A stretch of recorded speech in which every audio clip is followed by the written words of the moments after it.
मित्रों नमस्कार। मैं आज 20 अगस्त 2021 को पुनः आपके सामने लाइव हाजिर हूँ। जैसा कि हमारा नियमित कार्यक्रम है, कोशिश करते हैं कि नियमित रहे। In context of the past live videos आज मैं फिर आपके सामने उपस्थित हूँ और निश्चित रूप से मैं इस वीडियो की शुरुआत भी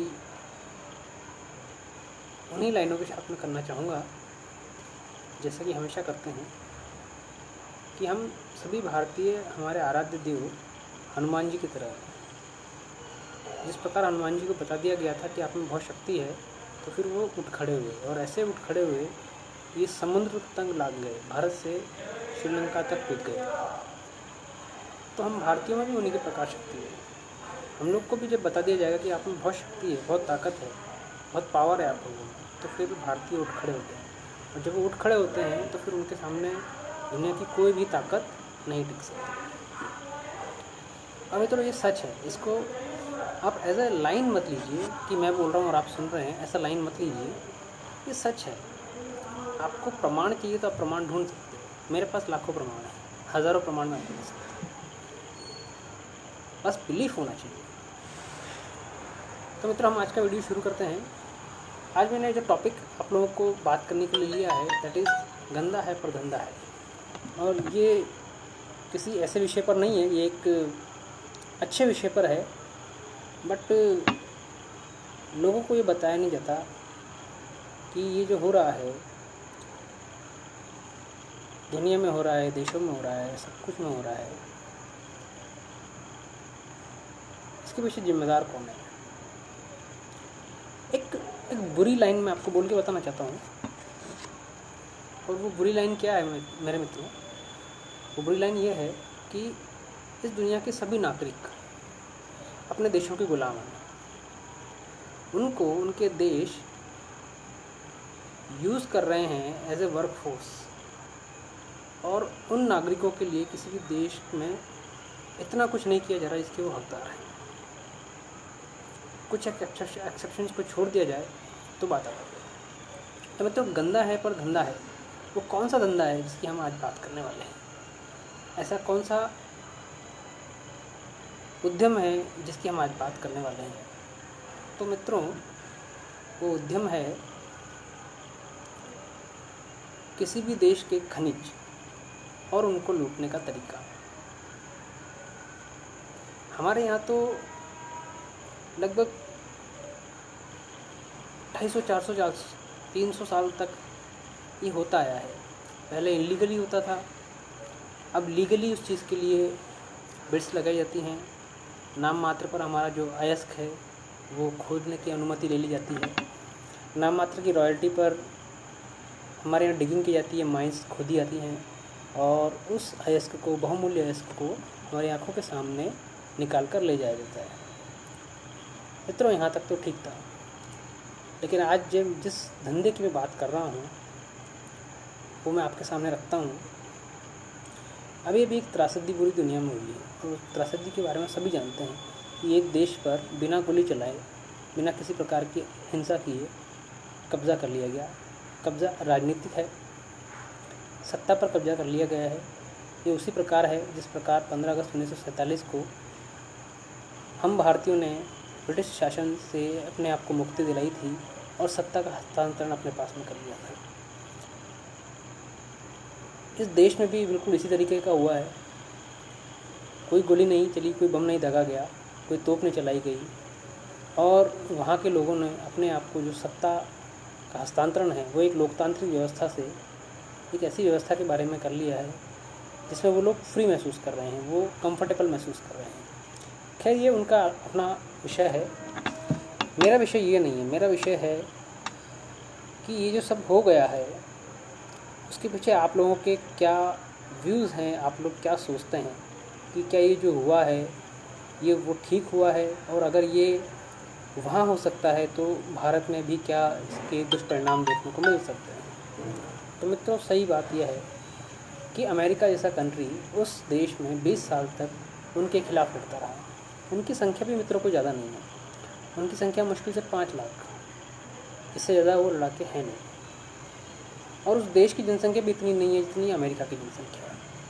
तो 20 साल तक अमेरिका जिस कंट्री में रहा, वहाँ पर उन लोगों ने लोकतंत्र की स्थापना करने की कोशिश करी, तालिबान को हटाने की कोशिश करी, हटा भी दिया। और फिर एकाएक उसको न जाने क्या लगा कि वो अपने हथियार बोरिया बिस्तर समेटकर अपने घर वापस चले गए। और उनके जाते ही जैसे कि मान लो तैयार बैठे हों लोग, उन्होंने फटाफट सत्ता पर कब्जा कर लिया। वहाँ की जो एग्जिस्टिंग सरकार थी उसने भी उसका कोई प्रतिरोध नहीं किया। और प्रतिरोध भी क्या करते, उनके पास में जनता की अगर स्वीकृति थी, उनके पास में कोई ऐसा साधन नहीं था कि वो किसी प्रकार से उनका प्रतिकार कर पाते, तो वो किस प्रकार से अपने आप को बचाते। उन्होंने समर्पण करना ज़्यादा ठीक समझा बनिस्बत लड़ने के। खैर ठीक है, कोई दिक्कत नहीं। तो मित्रों, डू यू थिंक, क्या आपको भी ऐसा लगता है कि अमेरिका ने ये जो जाने का फ़ैसला किया है, क्या अमेरिका ने जो यहाँ पर 20 साल तक जो खर्चा किया था, 20 साल तक जो अपने सैनिक लगाए थे, 20 साल तक जो अपनी मिनिस्ट्री लगाई थी, अपने एडमिनिस्ट्रेटिव ब्लॉक्स को पूरा लगा दिया था इस देश को खड़ा करने में, तो क्यों अमेरिका एकाएक अपने बोरिया बिस्तर समेट कर चला गया? क्यों कोई भी अन्य राष्ट्र जो लोकतांत्रिक हैं वो इस पर कुछ भी क्यों नहीं बोल रहे? चाहे वो चाइना हो, चाहे वो भारत हो, चाहे वो रूस हो या यूरोपियन यूनियन हो, कोई भी कंट्री इसके बारे में क्यों नहीं बोल रहा है? भाई देखिए, इसके मुझे तो एक दो कारण नज़र आते हैं कि या तो जिस सत्ता ने अफ़गानिस्तान पर कब्ज़ा किया है, राजनीतिक व्यवस्था अपने हाथ में ले ली है, या तो वो इतना पावरफुल है कि वो पूरे विश्व को एक तरफ और वो एक तरफ। तो ऐसा तो नहीं है, पूरा विश्व एक तरफ और अफ़गानिस्तान पर सत्ता पर काबिज होने वाले लोग एक तरफ, ऐसा तो किसी भी परिस्थिति में संभव हो ही नहीं सकता। क्योंकि जितनी अफ़गानिस्तान की जनसंख्या है उतनी तो शायद हमारे राजस्थान की जनसंख्या है। तो ऐसे तो दुनिया में कई देश हैं, और फिर ना वो प्रोफेशनल रूप से इस तरीके से ट्रेंड है कि अमेरिकी सेनाओं का मुकाबला कर सकें या किसी भी देश की सेना का मुकाबला कर सकें, और ना ही उनके पास में इतनी सामरिक व्यवस्थाएं हैं कि वो पूरे विश्व से लड़ सकें। तो फिर एकाएक ऐसा क्या हुआ कि इस राजनीतिक सत्ता का हस्तांतरण इतनी आसानी से हो गया और वहाँ पर किसी प्रकार का कोई प्रतिरोध ही नहीं हुआ, और पूरा विश्व समुदाय अपने मुंह पर उंगली लगाए बैठा हुआ है? ऐसा क्या हो गया? तो मित्रों, ये जो चुप्पी है, ये जो खामोशी है, ये जो मूक समर्पण है पूरे विश्व का, ये और कुछ नहीं, एक तरह का व्यापार है। और वो व्यापार ये है कि किसी भी देश में असली संपत्ति होती है उनके खनिज, उनकी माइंस, उनके मिनरल्स। अगर किसी भी देश में अस्थिरता होगी तो वहाँ पर माइनिंग करना बहुत मुश्किल हो जाता है। तो फिर क्या किया जाए? अमेरिका ने $2 ट्रिलियन लगभग 20 साल में खर्च किए, यानी कि लगभग $300 मिलियन पर डे।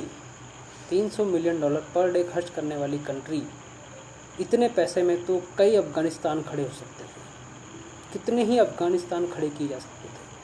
फिर वो क्यों पीठ दिखाकर भाग गए? क्यों किसी भी राष्ट्र ने उनका प्रतिकार क्यों नहीं किया?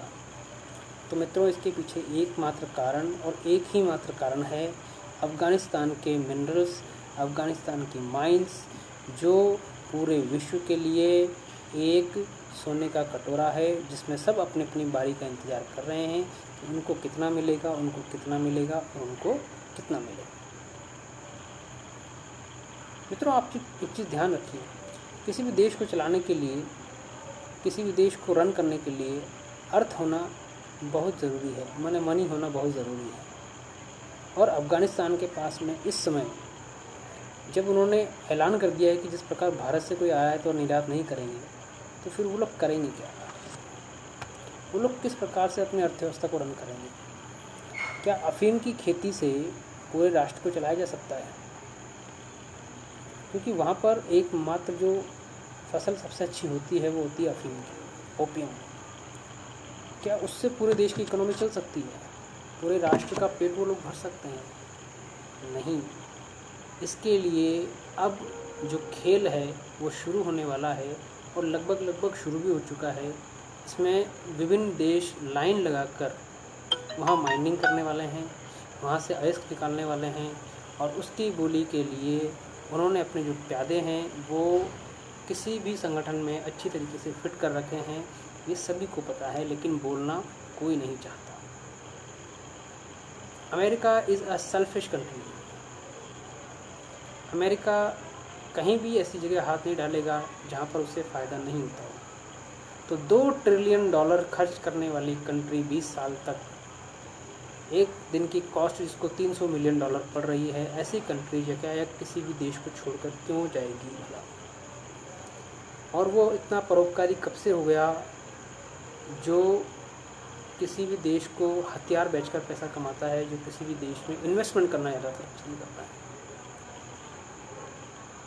एक इंडस्ट्रियलिस्ट कंट्री कैसे एक देश को आसानी से छोड़कर चला गया है? मित्रों, सीधा सा एक बात है कि उनको वहाँ पर से ट्रीटी हो गई है, संधि हो गई है कि हमें किस प्रकार से इस परिक्षेत्र में माइनिंग करनी है, हमें किस प्रकार से अफ़गानिस्तान में जो डिगिंग है खानों की वो करनी है, और किस प्रकार चुपचाप अपने आप को एस्टेब्लिश करना है, वहाँ से अपना काम निकालते रहना है। मित्रों, एक कहावत है कि जब प्रेम से काम हो सकता है तो लड़कर क्यों किया जाए। वही काम आज पूरे विश्व के देशों ने अफ़गानिस्तान के साथ में कर लिया है। जिस समुदाय को वहाँ की सत्ता राजनीतिक रूप से चाहिए थी उनको दे दी गई है, और अब वहाँ पर जो ट्रीटीज़ हैं, जो करार हैं, वो कर दिए गए हैं। क्यों? क्योंकि वो संगठन वहाँ पर किसी प्रकार की मीडिया, किसी प्रकार के सांस्कृतिक साधनों को, मीडिया साधन है उनको वहाँ अलाउ नहीं करेगा, और जब वहाँ अलाउ नहीं किए जाएंगे तो वहाँ से किसी प्रकार की सूचना को बाहर लीक नहीं किया जा सकता। और जब वहाँ से लीक ही नहीं किया जाएगा तो वहाँ पर क्या हो रहा है अंदर, क्या माइनिंग हो रही है, क्या डिगिंग हो रही है, क्या निकाला जा रहा है, कौन देश, किस देश की कंपनी कितना माइनिंग करके लेके जा रही है, किसी को कुछ भी पता नहीं लगेगा। और यही पूरे विश्व के लोग चाहते थे। जिस जगह पर भी उनको खनिजों की लूट करनी है, जिस देश में भी उनको खनिजों को खोदना है, अपने देश के काम के लिए लाना है, वहाँ पर इस प्रकार के उपद्रव पैदा किए जाते हैं, इस प्रकार की अस्थिरताएं पैदा की जाती हैं, इस प्रकार के पपेट्स प्लांट किए जाते हैं जो उनके काम को आसान कर दें। वरना कोई भी इस दुनिया में ऐसा देश नहीं है जो फ्री फंड में किसी भी देश को मदद करे। इवन मैं भारत के लिए भी ये बात कहता हूँ कि हम भी ऐसे नहीं हैं कि किसी भी प्रकार से किसी भी देश में इन्वेस्टमेंट करते रहें और उसका रिटर्न की आशा ना करें। रिटर्न मित्रों पैसे के रूप में नहीं होता, रिटर्न राजनीतिक रूप से भी हो सकता है, रिटर्न सामरिक रूप से भी हो सकता है, रिटर्न एक समुदाय के रूप में भी हो सकता है कि हमारा जो है वर्चस्व बढ़ता जाए। रिटर्न के अनेक प्रकार होते हैं। तो मित्रों, ये तो एक तरह से प्योरली धंधा है, और वो धंधा इतना गंदा है जिसके लिए ना मनुष्य को देखा जा रहा है, ना आदमी को देखा जा रहा है, ना औरत को देखा जा रहा है। सिर्फ और सिर्फ अंधी लूट में उस देश के देशवासियों को कुर्बान किया जा रहा है, और उस देश के वो देशवासी अपनी जान देने को, अपने आप को समझौते करने को मजबूर हैं जिन लोगों ने मेहनत की, पढ़ाई की, तकनीक के साथ हुए, ईमानदारी से एक बिज़नेस को खड़ा किया, ईमानदारी से वहाँ के सिस्टम को खड़ा किया, और आज उन लोगों को उनकी ईमानदारी की कीमत चुकानी पड़ रही है। और मित्रों, इसके लिए वही दोषी हैं, इसके लिए और कोई दोषी नहीं है, क्योंकि उन्होंने ऐसा लोकतंत्र खड़ा किया जिसमें कोई जवाबदेही नहीं थी, जिसमें कोई प्रोटेक्शन नहीं था, जिसमें नियम कानून ऐसे नहीं थे कि दोषियों को कठोर से कठोर सजा दी जाए। उन्होंने किसी भी प्रकार से ऐसी राजनीतिक व्यवस्था का निर्माण नहीं किया था जो कि उनको बचा सके। उन्होंने सिर्फ अपने आप को प्रोटेक्शन के लिए अमेरिका या अन्य देशों से मदद लेते रहे, और उसका परिणाम ये हुआ कि वो आत्मनिर्भर नहीं बन पाए। उनके यहाँ पर किसी प्रकार के उद्योग धंधों का स्वदेशीकरण नहीं हो पाया, और इसका परिणाम ये निकला कि वहाँ पर आज कुछ भी नहीं है सिवाय माइंस और मिनरल्स के, और लोगों को तो मारकर भगा दिया जाएगा और वहाँ के माइंस और मिनरल्स को लूट के आधार पर, अपने अपने हिस्से के आधार पर विभिन्न कंट्रीज़ डिगिंग करेंगी, माइनिंग करेंगी और अपने यहाँ लेकर आएंगी। तो मित्रों, आपको इससे एक बात तो साफ तौर पर सीख लेनी चाहिए कि आपके पास में क्या है, इससे कोई फ़र्क नहीं पड़ता। अगर आप उसका प्रोटेक्शन नहीं कर सकते, उसको बचा नहीं सकते। अफ़गानिस्तान के पास में बहुत मात्रा में खनिज पदार्थ मौजूद हैं और इन खनिज पदार्थों को लूटने के लिए पूरे विश्व निगाहें गड़ाकर बैठा हुआ है। लोगों को तो ये समझ में भी नहीं आता होगा कि ये चल क्या रहा है। लोग इस बारे में बिल्कुल भी ज्ञान नहीं रख पाते होंगे कि ये ऐसा क्या हो गया कि पूरे देश को एक राजनीतिक संगठन ने, एक सामाजिक संगठन ने अपने कब्जे में ले लिया, और लेने के बाद में क्यों वहाँ के लोग अपने आप को विरोध भी नहीं जता पा रहे। तो मित्रों, मुंह बंद है, डराया गया है, धमकाया गया है, फिर एक ऐसी दवाई दी गई है जिसके लिए कोई भी मना नहीं कर सकता। उनको धार्मिक आधार पर ब्लैकमेल किया जा रहा है। तो व्यक्ति किसी भी नाम पर ब्लैकमेल हो या ना हो, लेकिन धार्मिक आधार पर अपने आप को काफ़ी अनकॉन्शियस महसूस करता है, काफ़ी संवेदनशील महसूस करता है और उसके आगे वो समर्पण कर देता है। मित्रों, ये बुरी बात नहीं है, लेकिन अगर आप किसी देश में लोकतांत्रिक व्यवस्था के तहत रह रहे हैं तो आप अपने आप में बहुत संवेदनशील हो जाते हैं। और इस संवेदनशीलता से मुकाबला करने के लिए, इससे बचने के लिए आपको अपने देश को इस प्रकार से सुदृढ़ करना होगा कि आप रहें न रहें, आपके नेतागण रहें न रहें, लेकिन व्यवस्था ऐसी होनी चाहिए कि कोई भी आपके देश पर ना तो कब्जा कर पाए, ना उसको लूट पाए, ना उसका शोषण कर पाए, और वो देश अपने आप में स्वयंभू चलता ही रहे। ऐसी ही व्यवस्था को लागू करने के लिए उन लोगों को भी अपने यहाँ पर ऐसे कानूनों का निर्माण करना चाहिए था जो कि उनके देश को स्वयंभू बनाते, आत्मनिर्भर बनाते, लड़ने के काबिल बनाते, टेक्नोलॉजी वहाँ डेवलप हो सके, ऐसा निर्माण करता है। मित्रों, भारतीय परिप्रेक्ष्य में हमारे यहाँ टैलेंट की कोई कमी नहीं है। भारत में खनिज भूभाग में किसी प्रकार के आयरस मिनरल्स की कोई कमी नहीं। बस हमें भी अपने आप को अगर प्रोटेक्ट करना है, हमें भी किसी ऐसी कंट्री के नक्शे कदम पर अपने आप को चलने से बचाना है, तो हमें अपने आप को सुदृढ़ करना होगा। और वो सुदृढ़ करने के लिए हमें अपने नेताओं पर या अपने अधिकारियों पर मूक समर्थन नहीं देना होगा, हमें उनकी जवाबदेही प्राप्त करनी होगी। जवाबदेही किस प्रकार से होगी? जैसा कि हम हमेशा से बात करते हैं और एक ही बात बताते हैं कि मित्रों, भारत में सब चीज़ें नियम कानून से चल रही हैं, तो आगे भी हम इस प्रकार के नियम और कानून अपने देश में बनाकर उनको मजबूत करें कि हम रहें ना रहें, आप रहें ना रहें, आने वाली पीढ़ियों को एक ऐसा सिस्टम देकर जाएं, एक ऐसा आधारभूत ढांचा देकर जाएं जिससे इस देश में ना तो खनिजों की लूट हो पाए, ना कोई अपनी मनमानी कर पाए, ना किसी प्रकार का राजनीतिक द्वेष हो पाए, और ना ही किसी प्रकार का अत्याचार हमारे देश की जनता पर हो पाए। इसके लिए अभी जो एग्जिस्टिंग कानून हैं उनके साथ साथ में कई ऐसे कानूनों की आवश्यकता महसूस की गई है जिससे हम देश को सुदृढ़ बना सकते हैं, मजबूत बना सकते हैं। बस उनको हमको प्रयास करके गजट में प्रकाशित करवाना है, जिसके लिए सीएम और पीएम से आपको निवेदन करना है, उनको आदेश देना है। क्योंकि किसी भी चीज़ को गजट में छापने पर वो एक कानून का रूप ले लेती है, वो एक सिस्टम का रूप ले लेती है। और अगर हम अच्छे कानून बनाकर उनको गजट में प्रकाशित करवा देते हैं तो हमारे लिए, हमारे देश के लिए जीवन जीने का जो तरीका है वो आसान हो जाएगा, लोगों की जवाबदेही बढ़ जाएगी, लोग भ्रष्टाचार कम करेंगे या हो सकता है बिल्कुल ख़त्म ही कर दें। इस प्रकार की व्यवस्था अगर हमारे देश में आ जाएगी तो हमें किसी भी परिस्थिति से डरने का कोई ज़रूरत नहीं है। हम अपने आप को प्रोटेक्ट कर पाएंगे, हम अपने आप को आगे बढ़ा पाएंगे और हम अपने आप को ऐसी व्यवस्था के अनुकूल ढाल लेंगे कि हम किसी भी परिस्थिति का सामना करने के लिए मजबूत हो जाएं। मित्रों, मैं भी देशभक्ति के ऊपर बात करके, मैं भी सेंसेशनल मुद्दों के ऊपर बात करके व्यूअरशिप तो बढ़ा सकता हूँ, लेकिन उस व्यूअरशिप को बढ़ाने से कोई सार्थक कदम नहीं निकलता है, कोई सार्थक समाधान नहीं होता है।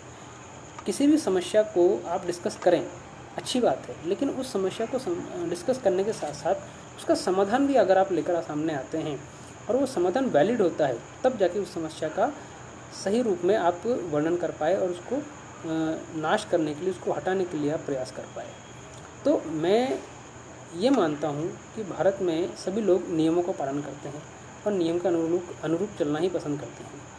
तो मैंने जितने भी कानूनों का प्रस्ताव अभी तक दिया है, उन भी कानूनों में किसी न किसी समस्या के लिए एक समाधान छुपा हुआ है, एक ऐसा सिस्टम छुपा हुआ है जिससे वो चीज़ें स्टेबलाइज हो जाएंगी, रेगुलाइज हो जाएंगी। और जब चीज़ें स्टेबलाइज और रेगुलाइज होने लगेंगी तो फिर हमें किसी भी चीज़ को फेस करने के लिए, उसके लिए प्रिपेयर होने के लिए ज़्यादा मेहनत नहीं करनी पड़ेगी। जिस तरीके से आज अफगानिस्तान में ये हालात हैं कि वहाँ पर ज़मीन को अब किसी रूप से विदेशी जो कंट्रीज़ हैं जो उन पर अटैक करेंगी या फिर उनके रूप में लड़ेंगी, या फिर खुद तालिबान ही उनका ठेका जो है किसी भी कंट्री को दे देगा, तो इसमें नुकसान किसका है? तालिबान की जनता का है। हम भी अपने आप को अगर तालिबान की जगह या अफगानिस्तान की जगह रख कर देखें, कोई व्यक्ति हमारे ऊपर भी इस प्रकार का कब्ज़ा ना कर ले, या फिर यूँ कहें कि हमारे जो एग्जिस्टिंग अभी सरकार की जो व्यवस्था प्रणाली है, अगर उसमें भी खनिज की लूट हो रही है, तो हमारे पास में समाधान क्या है? अगर मान लीजिए आज भी हम नाम मात्र की रॉयल्टी पर अपनी कोयले की खाने किराए पर दे रहे हैं, किसी भी खनन एरिया को अलॉटमेंट करने के लिए हम नाम मात्र की रॉयल्टीज़ अभी भी प्राप्त कर रहे हैं, और ये जो सारा पैसा है ये फिर भी जनता तक नहीं पहुंच पा रहा है, तो इसके लिए हमारे पास में कोई सॉल्यूशन है क्या? हमारे पास में कोई ऐसा मॉडल है जिससे हम इस पैसे की लूट को रोक पाएँ? मैंने पिछले वीडियोज़ में भी आपके साथ में जिक्र किया हुआ है कि कई जगह तो मात्र 100 रुपये प्रति टन की रॉयल्टी देकर जो विभिन्न पुराने घराने हैं वो ऐसे ऐसे अयस्कों की माइनिंग कर रहे हैं जो बहुमूल्य हैं, उनको निकाल रहे हैं, उनके बने हुए बाय प्रोडक्ट्स को फिर जनता को ऊंचे दामों पर बेचा जा रहा है।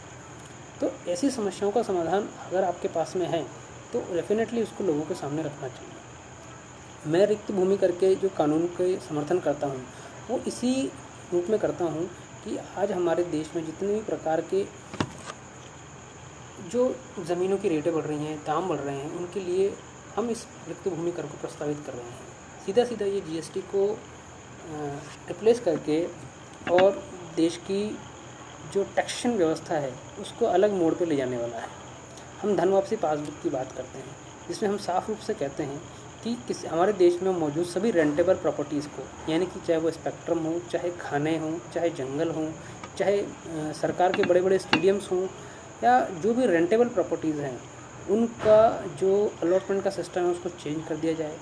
उससे इकट्ठा होने वाले रेवेन्यूज़ को, टोटल रेवेन्यू में से 100 रुपये में से, जैसे सपोज़ कीजिए कि 100 रुपये रेवेन्यू इकट्ठा होता है तो 65 रुपीज़ भारत सरकार जो है वो भारत के लोगों के नागरिकों में, भारत के लोगों में डिस्ट्रीब्यूट कर दे, और बाकी बचा हुआ 35% जो अमाउंट है वो सीधे सेना के अकाउंट में डाल दे। इससे सीधे सीधे हम सेना को मजबूत कर रहे हैं, हम सेना को एक आर्थिक शक्ति प्रदान कर रहे हैं, उनके डेवलपमेंट के लिए, उसको विकसित करने के लिए हम उनको पैसा अलॉट कर रहे हैं।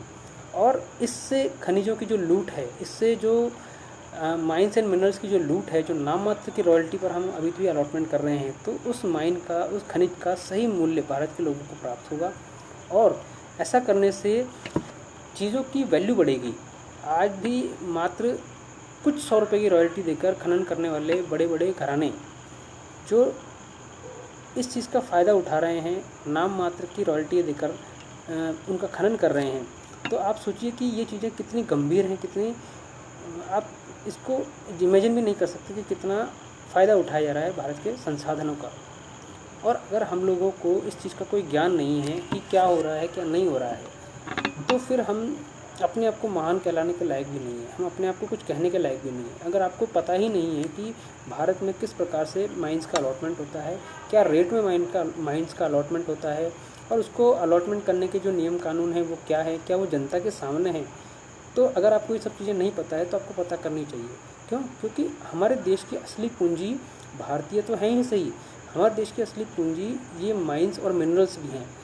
हम किसी भी प्रकार किसी भी देश को या किसी भी कंपनी को उनका दोहन करने के लिए खुली छूट दे सकते हैं। अभी बक्सवा के जंगलों को हीरे की खुदाई के लिए वहाँ पर बहुमूल्य पेड़ों का कटाई चालू कर दी गई है। ठीक है, कोई बात नहीं है। देखिए, अगर मान लीजिए हमें माइंस एंड मिनरल्स निकालने हैं तो फिर ये कुर्बानी या फिर ये एडजस्टमेंट हमको करना ही पड़ेगा। लेकिन गलत उससे बड़ी बात यह है कि वो जो अलॉटमेंट हो रहा है किसी भी कंपनी को, किसी भी फर्म को या किसी भी देश को, क्या वो अलॉटमेंट सही हुआ है, क्या उसका जो मूल्यांकन खनन विभाग ने या किसी विभाग ने किया है, क्या वो सही किया है? ठीक है, यहाँ तक भी सही है, लेकिन इस पैसे का क्या? ये पैसा कहाँ जाएगा। हम ये प्रस्तावित करते हैं कि इस प्रकार की किसी भी धनराशि को इकट्ठा करने के बाद में आप उसको जनता को डायरेक्टली रूप से दीजिए और एक निश्चित अमाउंट आप सरकार में सेना को अलॉट कर दीजिए, ताकि देश को मजबूत करने के लिए सेना का मजबूत होना बहुत ज़रूरी है। अगर आप सेना को मजबूत कर लेते हैं, अगर आप लोगों के पास में एक ऐसी धनराशि पहुंचा सकते हैं जो उनको अपने जीवन जीने के लिए एक बेसिक रकम मुहैया करा सकती है, तो इस प्रकार की व्यवस्था से बढ़कर और कोई व्यवस्था मेरे हिसाब से नहीं हो सकती है। अगर आपके पास में इसका कोई बेटर सॉल्यूशन है तो आप प्रस्तावित कर सकते हैं कि हम किस प्रकार से अपने खनिजों को, हमने अपने स्पेक्ट्रम्स को, अपने बिल्डिंग्स को रेंट करके जो अर्निंग करेंगे, जो पैसा कमाएंगे सरकार, उसका किस प्रकार से उपयोग होना चाहिए और उसको किस प्रकार से उपयोग में लाया जाना चाहिए। मित्रों, मेरे पास तो जो सॉल्यूशन है मैंने आपके सामने रखा हुआ है। अगर आप भी इस प्रकार के सॉल्यूशंस को सीरियसली लेते हैं, अगर आप भी चाहते हैं कि आपकी भी पार्टिसिपेशन, एक्टिव पार्टिसिपेशन इस देश की राजनीति में बढ़े, तो आप भी, मैं ये नहीं कहता कि हमारे कानूनों को समर्थन कीजिए, लेकिन कम से कम उनको पढ़िए। वो कानून कहते क्या हैं, वो कानून करना क्या चाहते हैं। अगर आप उन कानूनों को पढ़ेंगे तो आप हमारी मंशा को जान जाएंगे कि ये कानून किसी एक व्यक्ति विशेष के लिए बनाए नहीं गए हैं, ये कानून पूरे देश के लिए बनाए गए हैं। इन कानूनों से देश को सुदृढ़ता मिल रही है, देश की इकोनॉमी बढ़ रही है, देश की मजबूती हो रही है। हम वही कानूनों की बात करते हैं जिसमें हम साफ साफ कहते हैं कि आप सारे PSUs को वही घोषित कर दीजिए, यहाँ पर वही कंपनियों की एक अवधारणा लागू कर दीजिए। और वही कंपनी कोई बड़ी कंपनी नहीं होती है या कोई अलग कंपनी नहीं होती है, कंपनी वही पुरानी होती है, लेकिन बस उसमें जो शेयर होल्डिंग पैटर्न होता है वो टोटली भारतीयों द्वारा ओन्ड होता है। मतलब उसका एक भी शेयर का हिस्सा, एक भी शेयर कोई विदेशी कंपनी, कोई विदेशी FII या FDI नहीं खरीद सकती। इन चीज़ों को आपको लगता होगा कि ये सब बेकार की चीज़ें हैं, फजूल की बातें हैं। अगर हम ऐसा करेंगे तो फिर हम भी बाहर जो है किसी भी कंपनी के शेयर नहीं खरीद पाएंगे या किसी भी बाहरी कंपनी में हम पैसा नहीं लगा पाएंगे। तो मित्रों, ज़रूरत ही नहीं है। हम भारत देश में 137 करोड़ हैं और हमारे भारत के पास में 32 लाख वर्ग किलोमीटर का भूभाग है। इसके अलावा जो सागरी क्षेत्र है वो अलग है। मित्रों, हमें अपने आप को ही संभालने में बहुत बड़ा एक भाग लग जाना है। हम अपनी धरा भूमि से ही इतना कुछ अर्निंग कर सकते हैं कि हमें विदेशों से कुछ भी लेने की ज़रूरत नहीं है।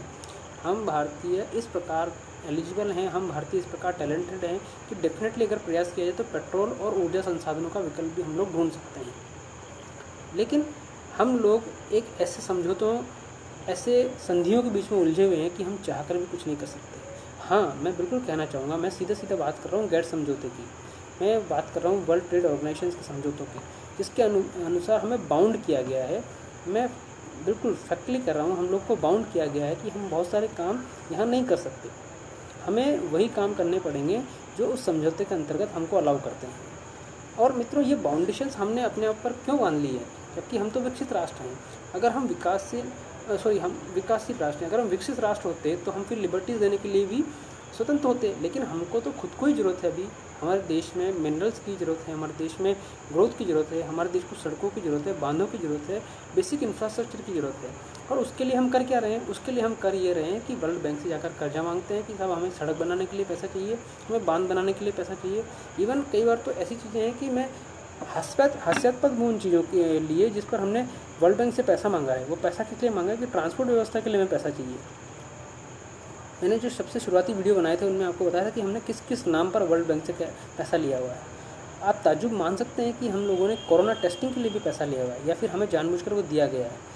ये भी एक मकड़ जाल है, ये भी एक ऐसा षड्यंत्र है जिसके अंदर पूरे देश को कर्ज के जाल में फंसा दिया गया है। और जितना हमारा जो फॉरेन रिजर्व है लगभग उससे थोड़ा सा ही आसपास हमारा पूरा कर्जा होता है। यानी कि हमने जितनी मेहनत करके जो फॉरेन रिजर्व बनाया है वो अगर हम चुकाना भी चाहें तो हमें पूरा फॉरेन रिजर्व जो है अपने कर्जे के रूप में, अपने उसके डेप्ट्स के रूप में पूरे देश के जो इंफ्रास्ट्रक्चर है उसको छोड़ने के बावजूद हमें वो पैसा अपने कर्ज के रूप में चुकाने के लिए विवश होना पड़ सकता है।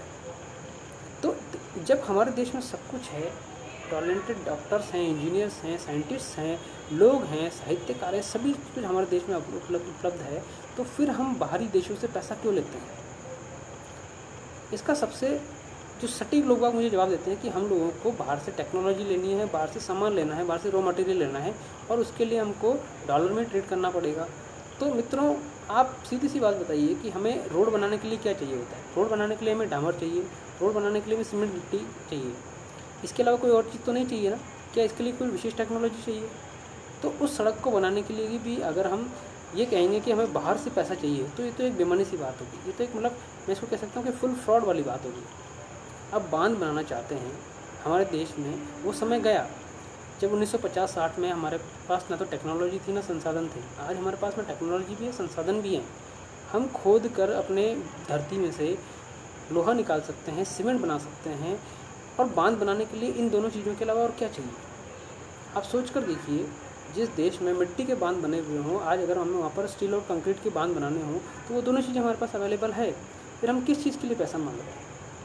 हमारा देश इतना गरीब है कि अपने देश में कोरोना की टेस्टिंग भी नहीं करा सकता, तो वर्ल्ड बैंक ने हमारे को कर्जा दिया कि आप टेस्टिंग कराइए, हम आपको कर्जा देंगे। इससे बड़ा कोई मजाक हो सकता है हमारे देश के लिए? मित्रों, ये मजाक नहीं है, ये एक ट्रीटी के अंतर्गत है, ये संधियों के अंतर्गत बंधे होने का परिणाम है, जिसमें उन लोगों ने साफ साफ जिक्र किया हुआ है। आप चाहें तो गैर समझौता और वर्ल्ड ट्रेड ऑर्गेनाइजेशन के जो नियम है वो निकाल कर पढ़ सकते हैं। किस प्रकार से हमें बाउंड किया गया है, हम कोई काम कर सकते हैं, कोई काम नहीं कर सकते, इन सबका पूरा विवरण वहाँ पर दिया गया है। किस प्रकार से विदेशी कंपनियों को यहाँ पर अलाउ कराना है, किस प्रकार भारतीय कंपनियों को किसी भी प्रकार से ऊपर बढ़ने से रोका जाना है, शनै शनै उनको डिसमेंटल किया जाना है, उनको ख़त्म किया जाना है, इन सब का पूरा विवरण उनको है। क्या भारत में जो कृषि प्रधान देश है, क्या भारत की कोई कंपनी ऐसी नहीं है जो विश्व स्तर पर जाकर अपने प्रोडक्ट्स को बेच पाए? पर नहीं, आज हमारे यहाँ पर कृषि क्षेत्र में भी काम करने के लिए हज़ारों कंपनियाँ जो विदेशी हैं, जो खाद और बीज का काम करती हैं, पेस्टिसाइड्स का, हर्बिसाइड्स का इनका काम करती हैं, वो सब विदेशी हैं। भारत के पास तो इतना भी ज्ञान नहीं है कि हम लोग जो है अपने घर में अच्छे पेस्टिसाइड, हर्बिसाइड और कीटनाशकों का उत्पादन कर सकें। क्या ये आपको किसी मजाक से कम नहीं लगता? जिस देश में डॉक्टर हरगोविंद खुराना जैसे लोग बाग हुए हों, जिस देश में हज़ारों कृषि वैज्ञानिक हुए हों, जिस देश में ऐसे वैज्ञानिक हुए हैं जिन्होंने धान की 100 किस्मों से ऊपर अपने आप में बना ली हों, उस देश के लोगों को कृषि के क्षेत्र में काम करने के लिए विदेशी कंपनियों की आवश्यकता पड़ती है। तो फिर आप बंद कर दीजिए सारे कृषि विश्वविद्यालय। जब आप काबिल ही नहीं हैं अपने देश में कुछ करने के लिए, तो आप बंद कर दीजिए। जीबी बंद कॉलेज, जितने भी आपके एग्रीकल्चर इंस्टीट्यूट्स हैं, जितने भी आपके एग्रीकल्चर बॉडीज़ हैं, उन सबको बंद कर दीजिए। क्योंकि आपको तो इतना भी ज्ञान नहीं है कि आप कुछ काम अपने बुद्धि पर कर सकें। आपको हर चीज़ के लिए विदेशों से भीख मांगनी पड़ती है। मित्रों, यही वो धंधा है जिसकी मैं बात कर रहा हूँ, जो मैंने टॉपिक लिया है। और वो धंधा इतना गंदा है कि आप लोगों को शर्म आ जाएगी। आपको पता है केरला में किस चीज़ के लिए पैसा लिया गया? केरला में सिर्फ ट्रांसपोर्टेशन करने के लिए पैसा लिया गया था वर्ल्ड बैंक से, और इतना बड़ा अमाउंट है इसकी आप कल्पना भी नहीं कर सकते। तो क्या आप केरला में जाकर मुझे बता सकते हैं कि वो कौन सी रोडें हैं जो उस पैसे से बनाई गई हैं? क्या वो रोडें दोबारा ख़राब नहीं होंगी? क्या उनके रखरखाव किस प्रकार से हो रहा है? क्या वो सोने की रोडें बन गई हैं?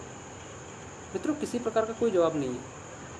हम गंगा को साफ़ करने के लिए वर्ल्ड बैंक से कर्जा ले रहे हैं। अरे आप गंगा में कचरा डालना बंद कर दीजिए, साफ़ तो अपने आप हो जाएगी। फिर जो इतना पैसा लिया गया है साफ़ करने के नाम पर, उसका क्या उपयोग किया? कोई जवाब नहीं है। ये सब भ्रष्टाचार की भेंट चढ़ चुका है, और ये सिर्फ हमारे लोगों का मूक समर्थन है। हम जैसे आम भारतीय जो इसके विरुद्ध कुछ नहीं बोलते, कुछ आवाज़ नहीं उठाते, उनका जो मूक समर्थन है, उसकी वजह से इतना कर्जा हमारे ऊपर चढ़ गया है। आज ही एक मैंने कहीं लेटेस्ट हेडलाइन पढ़ी थी कि भारत के ऊपर प्रति व्यक्ति 70,000 रुपये कर्जा हो गया, जो किसी ज़माने में 50,000 रुपये या 47,000 रुपये का था। 30,000 रुपये कर्जा हमारे ऊपर और बढ़ चुका है। जिस देश के प्रति व्यक्ति के ऊपर, यानी कि 137 करोड़ लोगों में से प्रति व्यक्ति के ऊपर 70,000 रुपये का कर्जा है, तो आप सोच सकते हैं कि उस देश को अपने आप को महान कहलाने के लिए किस प्रकार के पापड़ बेलने पड़ेंगे। मित्रों, अगर हम आज के समय में भी अपने आप को आत्मनिर्भर नहीं बना पा रहे हैं, तो इसमें गलती किसकी है? इसमें गलती मित्रों हमारी ही है। इसीलिए मैं हमेशा आपसे इन कानूनों का प्रस्ताव करने के लिए अनुरोध करता हूँ। ये कानून आपको अपने आप में भारतीय कहलाने का एक शौर्य देंगे, एक अनुभव देंगे कि आप अपने आप को किस प्रकार से काबिल बना सकते हैं, आप किस प्रकार से अपने आप को डेवलप कर सकते हैं। और डेवलप किस चीज़ में? कि जब सब चीज़ें हमारे पास में मौजूद हैं, तो हमें उसका उपयोग करके अपने आप का विकास करना है। क्यों हम बार बार भीख मांगते रहते हैं कि हमें इस चीज़ के लिए कर्जा दे दो, हम उस चीज़ के लिए कर्जा दे दो? आप रीपेमेंट्स को पढ़िए, आप उनकी शर्तों को पढ़िए। आज इस कर्जे के चक्कर में हमारी जो वैल्यू है, रुपए की जो वैल्यू है, वो इतनी गिर चुकी है जिसकी कोई हद नहीं है। जितना हम कोशिश करते हैं व्यापार से कमाने की, विदेशी व्यापार से कमाने की, उतना डॉलर का जो फ्लक्चुएशन है वो, और हमारा जो व्यापारिक घाटा है वो उस मुद्रा जो कोष है हमारा उसको पाट देता है, उसको लेवल में ला देता है। उसको कमाने का कोई फ़ायदा नहीं है मेरे दोस्तों। तो इससे बढ़िया ये है कि हमें एक बार अपना कर्जा चुका दें और हम अपने देश को उन मूल्यों पर खड़ा करें जो हमारे स्वतंत्रता सेनानियों ने, हमारे वीर गति प्राप्त किए हुए लोगों ने हमारे देश के लिए स्वप्न देखा था। हालांकि हम ट्रांसफ़र ऑफ पावर एग्रीमेंट के तहत अपने सत्ता का हस्तांतरण करके बैठे हुए हैं, लेकिन हम प्रयास तो कर सकते हैं कि हम अपने आप को वापस खड़ा करें, हम अपने देश के संसाधनों को बचा सकें, हम अपने देश की नदियों को बचा सकें, पर्वतों को बचा सकें। इतना ही नहीं, हम अपने देश के इंटेलेक्चुअल्स को बचा सकें जो कि किसी भी प्रकार भ्रमित होकर या तो विदेशी कंपनियों के लिए काम कर रहे हैं या विदेशी लोगों के लिए काम कर रहे हैं या फिर अपने देश के विरोध में काम कर रहे हैं। मित्रों, सक्रियता उतनी ज़रूरी नहीं है जितना निष्क्रिय व्यक्तियों की निष्क्रियता इस देश के लिए घातक परिणाम सिद्ध हुई है। आप आइडियल बनकर बैठे रहते हैं, आप चुपचाप बैठे रहते हैं कि हमें इस चीज़ों से कोई मतलब नहीं है, ये बेकार चीज़ें हैं। राजनीति में आप पार्टिसिपेट नहीं करना चाहते, तो मित्रों अगर आप राजनीति में पार्टिसिपेट नहीं करना चाहते तो आपको इन चीज़ों का भी बोलने का कोई अधिकार नहीं है कि आज किसी चीज़ के रेट बढ़ गए, आज पेट्रोल के रेट बढ़ गए, आज डीजल के रेट बढ़ गए। ये सब आपके मूक समर्थन के कारण हुआ है, आपके आइडलनेस की वजह से हुआ है। जब भी आप कुछ नहीं करेंगे तो सामने वाले जो कुछ कर रहे हैं वो उस करने का फ़ायदा उठाएंगे ही उठाएंगे। आपके कुछ नहीं करने की वजह से देश को जितना नुकसान हुआ है उतना आपके करने की वजह से कोई फ़ायदा नहीं हुआ है।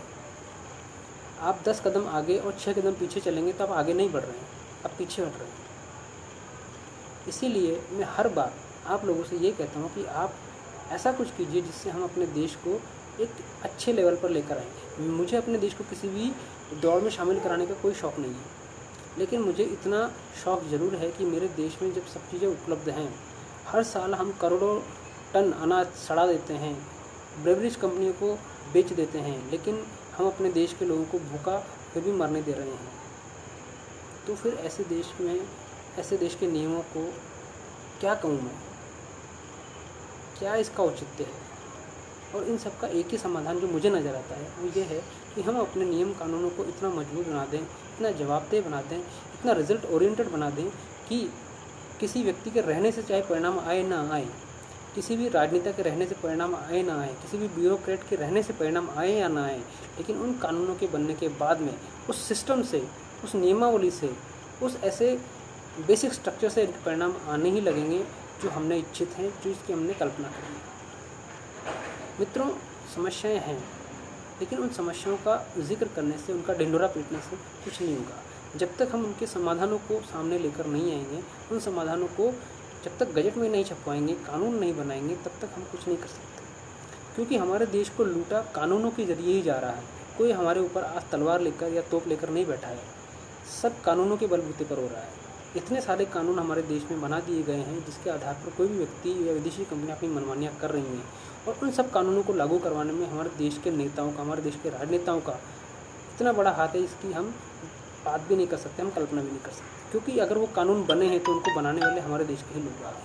तो क्यों ना हम उन पर प्रेशर करके, हम उनको बता करके, हम उनसे अनुरोध करके किसी प्रकार से हम अच्छे कानूनों को गजट में स्थान दिलाएं और उन कानूनों का परिणाम हमारे देश के लिए सार्थक रूप लेकर आए। ऐसा प्रयास हम क्यों नहीं कर सकते? मैं आप लोगों से पुनः निवेदन करता हूं कि जो भी व्यक्ति इस वीडियो को देख रहे हैं वो एक तो इस वीडियो को शेयर करना नागरिक कर्तव्य के रूप में लें, और जितने भी ड्राफ्ट्स हम लोगों ने प्रपोज किए हैं उन सभी ड्राफ्ट्स को वो पढ़ें और उनकी गहनता को जानें, उनकी इम्पोर्टेंस को जानें, और हमारी तरह ही आप भी इन कानूनों को गजट में प्रकाशित करवाने के लिए कम से कम हमारा सहयोग करना शुरू कर दें। क्योंकि मित्रों, हमारा जो आंदोलन है वो विकेंद्रित है, हमारा कोई लीडर नहीं है, हम किसी को भी अपना लीडर नहीं मानते हैं, हम अपने आप को ही अपना लीडर मानते हैं, हम अपने आप को ही अपना बॉस मानते हैं। तो हम अपने देश के लिए काम कर रहे हैं और हमें किसी भी ऐसी शक्ति की आवश्यकता नहीं है जो हमें गुलाम बनाए, क्योंकि लीडरलेस जो भी आंदोलन है वही इस देश के लिए प्रभावशाली हैं, वही इस देश के लिए काम के हैं। बाकी सब भीड़ जुटाने के कार्यक्रम हैं, अपनी इम्पोर्टेंस दिखाने के कार्यक्रम हैं। मित्रों, गरीबों के नाम पर लड़ते लड़ते कई नेता अमीर बन गए हैं, लेकिन आज भी उन गरीब को गरीब ही रखा गया है, वो लोग आज भी गरीब ही गरीब हैं, परेशानी उनके साथ ही है। लेकिन उन परेशानियों का मुकाबला करने के लिए सिर्फ और सिर्फ यही साधन है कि हम राइट टू रिकॉल के जितने भी कानून हैं उन सभी को गजट में स्थान दिलवा सकें, उन सभी को गजट में प्रकाशित करवा सकें। और अगर ऐसा होता है तो फिर सही मायने में हमारे देश के जो सपूत थे, जो क्रांतिवीर थे, जो स्वतंत्रता सेनानी थे, उनका जो स्वप्न था उस सही मायने में तभी जाकर पूर्ण हो सकता है। तो आप सभी से निवेदन है कि आप राइट टू रिकॉल पार्टी के सभी कानूनों को पढ़ें, या जो भी कानून आपको ठीक लगता है उसको पढ़ें, उसको सपोर्ट करें और उसको पीएम को और सीएम को लेटर लिखें, ट्वीट करें कि आप इन कानूनों को बजट में स्थान दीजिए, इनको प्रकाशित कीजिए और उनसे रिलेटेड जो भी कार्रवाई है उसको अधिक से अधिक जल्दी पूरा करने का काम कीजिए। मित्रों, इसी आग्रह के साथ में मैं अपना वीडियो को यहीं विराम देना चाहता हूँ। आगे भी आपसे इसी प्रकार के वीडियोज़ के लिए देश की समस्याओं और उनके समाधान के साथ में आपसे आगे भी मिलते रहेंगे। तब तक के लिए नमस्कार।